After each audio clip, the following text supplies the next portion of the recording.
name's Chris Schaub, and I am a musician and am just generally curious about music, like to learn about something new every day at least. And so for a long time now, I try to intentionally listen to music and spend a couple days with an album.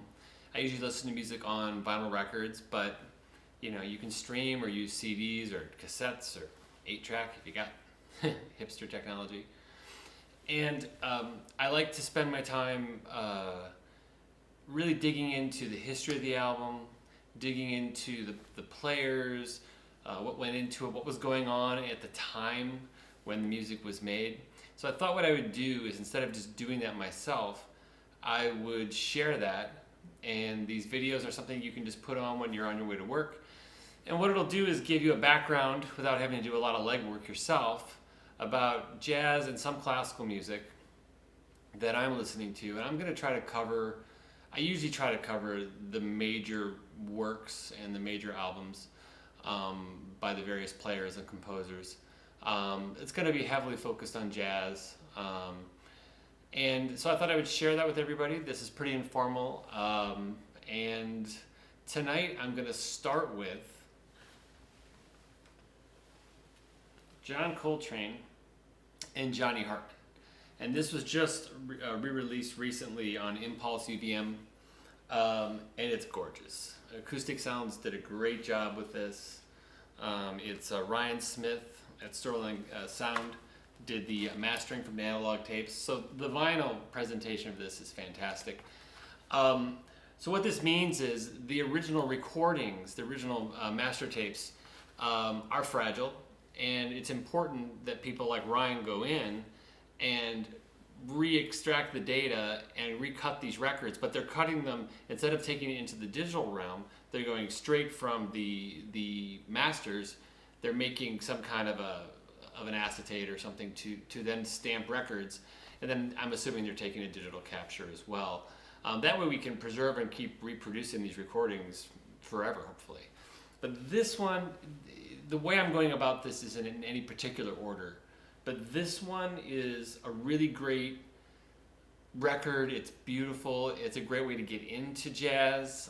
If you say, I hate jazz, you might like this.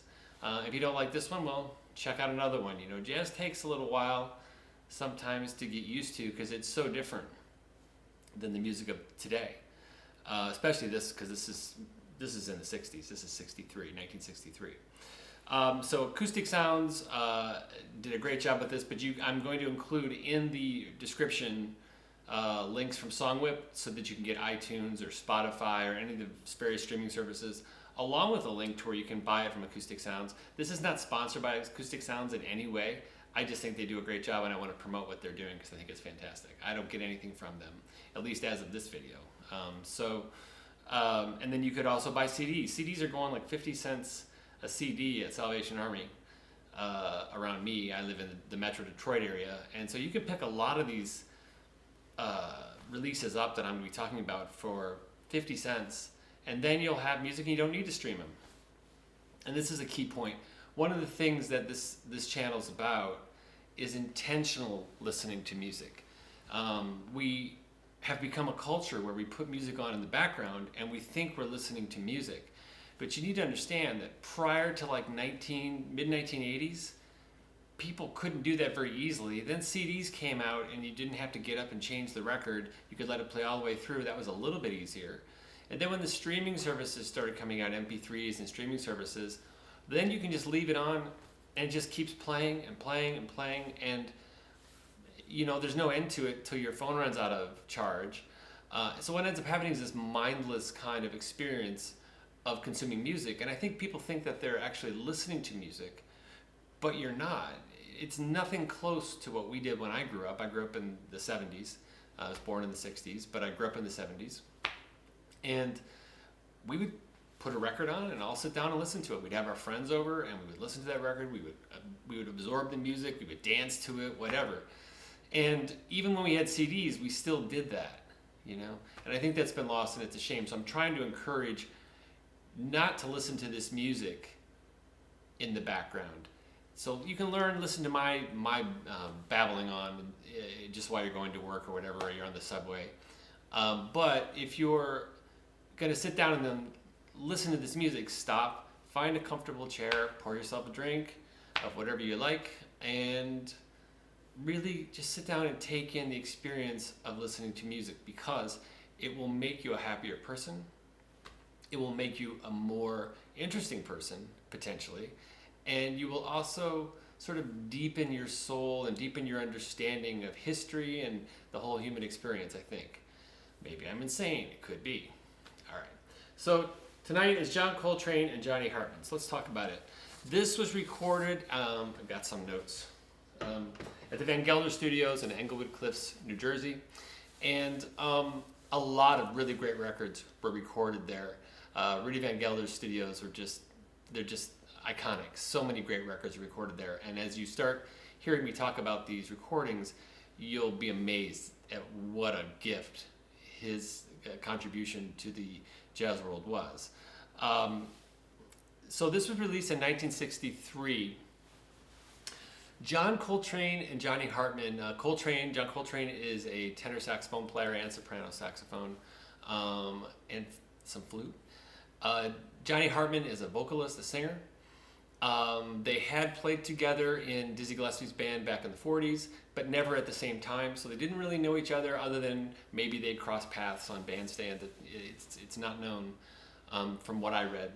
But Coltrane was looking for someone to do another ballads album, and he had his group. You know, his group was basically Elvin Jones, McCoy Tyner, Jimmy Garrison, and he wanted to sort of maybe do something a little bit more accessible, or something that with a vocalist where other people, he might have been wanting to expand his reach, because his ballads recordings were already out in the ether and they were successful. So I think this is him wanting to do more ballads. And I think also if you listen to Coltrane, so this is a key thing, if you listen to the way Coltrane plays the saxophone, the way his vibrato works, it's very similar to how Hartman sings. They're very well balanced, which is interesting. Vibrato is, from a singing perspective, and I'm not a professional singer, but if you relax your body and you relax your vocal muscles and you just breathe in and go, that's, I'm not making that happen. That just happens naturally when you're relaxed. You can force it. You'll hear sometimes, like Carol Channing would be the extreme example of where it's like really forced. You can force the vibrato, or you can do somewhere in between where it's like wrong, that kind of a thing. Where you know, and Johnny Hartman does that, where he'll have a nice full open vibrato when he's singing, kind of like more of like an art song singer in the classical world, and then he'll do more of a jazzy thing where he'll be like, I was wrong, and he'll stay on that NG sound, and he's doing it because he wants to really color the word wrong as it's wrong. It's not beautiful, it's wrong.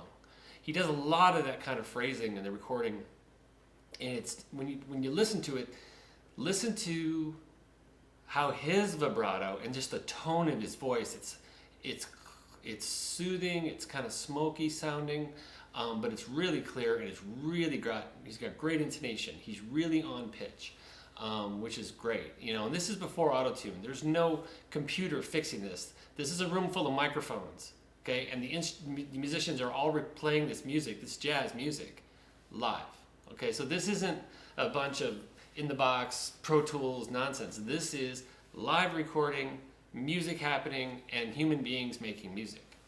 And there's gonna come a day when you're gonna have to decide, do you want to be about humans making music, or do you want to just have AI making music? And is that even music? I don't know. You'll kind of get my idea about that at some point. So human beings making music, his tone is so gorgeous. It's usually, if you bought a John Coltrane recording, you would be saying to yourself, okay, well, you know, Coltrane's really killing it, man. Listen to what he's playing there. His phrasing is fantastic. But in this recording, all that's true. I mean, he's got Elvin Jones on the drums, who's really takes it out. at times in places that you wouldn't expect on a ballad or on a tune with a singer. You got McCoy Tyner on piano, Jimmy Garrison holding it down on the bass. And you would be thinking, I'm listening to John Coltrane, I'm focused there. But Johnny Hartman's vocals are so fantastic that he really you just got to focus on him.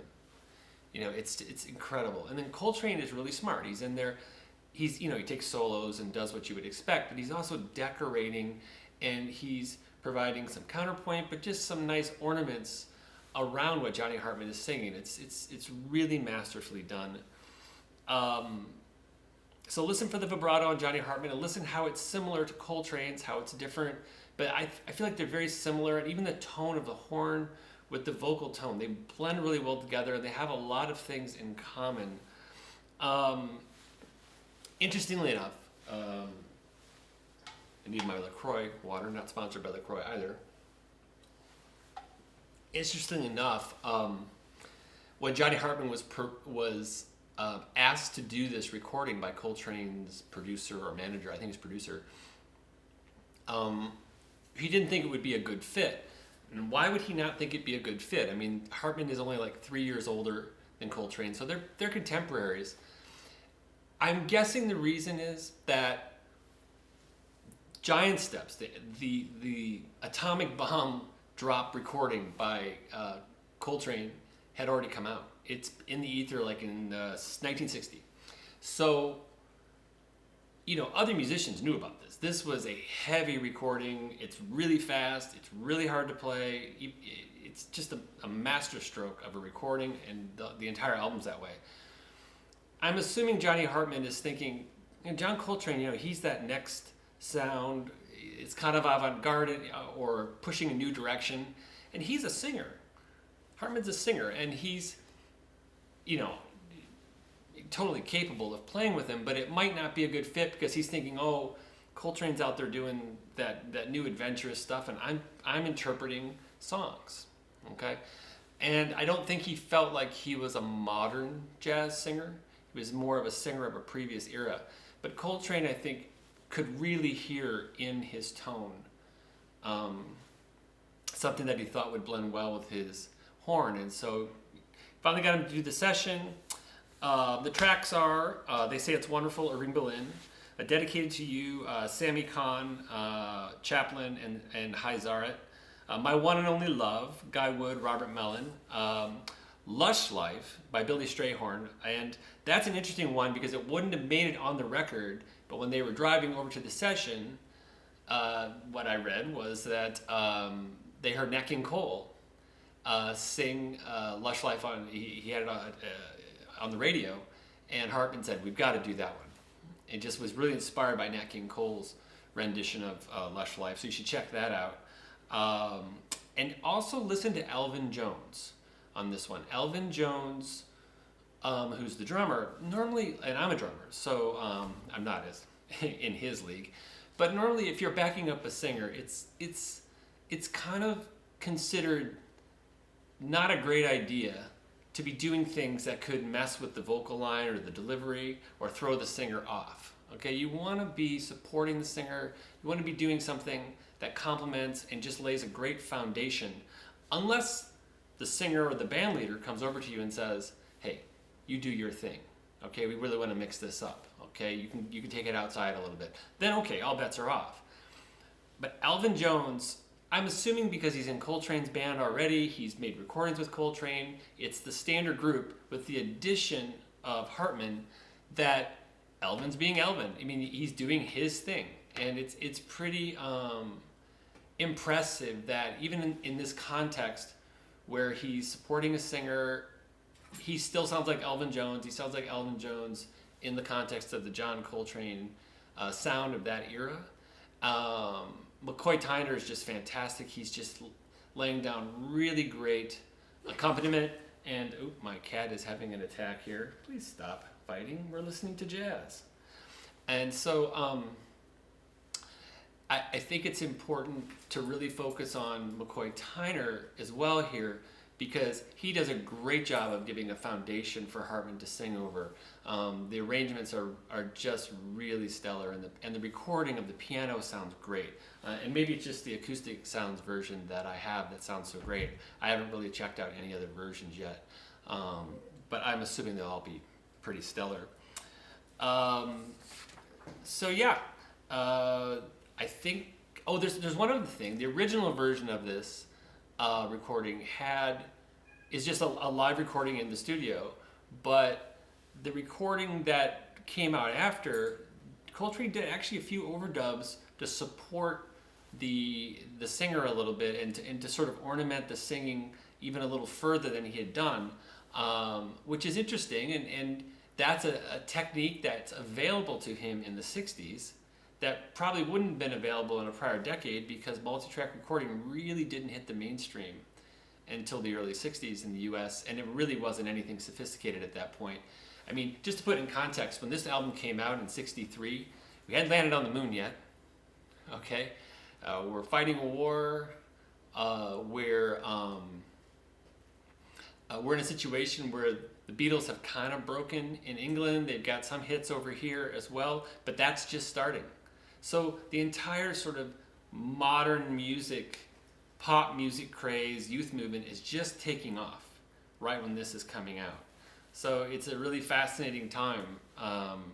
But this is absolutely one of my favorite jazz albums, and I hope it is yours too. And have a great day.